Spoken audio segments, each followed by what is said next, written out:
Need to work with several text files at the same time?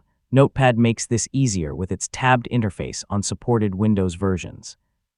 In this guide, I'll show you how to open multiple files, switch between them, and keep everything organized in one Notepad window. Let's get started.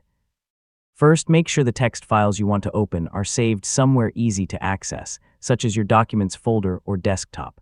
For this example, we'll use 3 simple TXT files.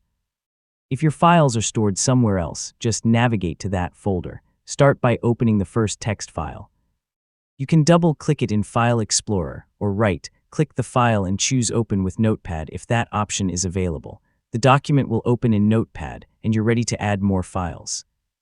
Now open another text file. One easy method is to use Notepad's File menu and choose Open. Browse to your second file, select it, and open it. On versions that support tabs, the new document can appear as another tab in the same Notepad window. Repeat the same process for any other files you need. You can also use the New Tab button to create another document and then open a file through the File menu. As you add documents, each one can remain available as its own tab. Yeah, this is much cleaner than managing several separate windows. To switch between your files, simply select the tab you want. Each tab keeps its own document, so you can compare information, copy text from one file, and paste it into another. You can move between tabs whenever you need without closing the documents.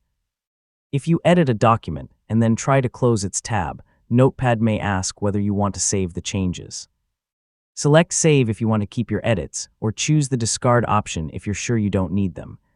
Always check this message before closing an important file. And that's how you open multiple files in Notepad. Use File and Open to add documents, use tabs to switch between them, and save your changes before closing. Once you get used to this workflow, working with several text files becomes much easier. So give it a try, and thanks for watching.